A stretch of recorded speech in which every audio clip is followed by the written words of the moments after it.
বন্ধুরা নিশ্চয়ই আশা করি তোমরা ভালো আছো। যারা আমার চ্যানেল বোথ সাইড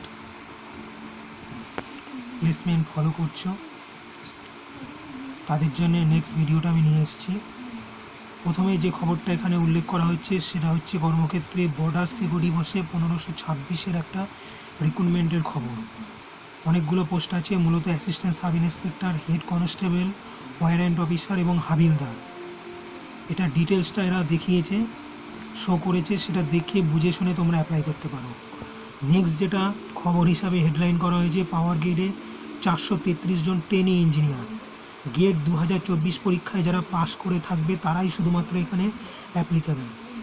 নেক্সট যে খবরটা বড় করে তারা হেডিং করেছে, ব্যাঙ্ক অফ বরোদায় 321। যদিও বা আগের সপ্তাহের কর্মক্ষেত্র এই খবরটা কিন্তু বড় করে হেডিং করা ছিল। আচ্ছা, হেভি ভেহিক্যালসে ফ্যাক্টরিতে 259 জুনিয়র টেকনিশিয়ান। এই ধরনের একটা কেন্দ্রীয় প্রতিরক্ষা মন্ত্রক তার তরফে যে বিজ্ঞপ্তি প্রকাশ করা রয়েছে সেইটা ডিটেলসে দেখে তোমরা অ্যাপ্লাই করতে পারো। পাশাপাশি দেহু রোড অর্ডিন্যান্স ফ্যাক্টরিতে 201 ডেঞ্জার বিল্ডিং ওয়ার্কার।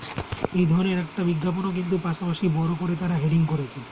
পাশাপাশি হেডিং করেছে কটন কর্পোরেশনে 211 management trainee, junior commercial executive এবং জুনিয়র অ্যাসিস্ট্যান্ট। মূলত 211 জনকে নেবে 3 রকমের পোস্টে।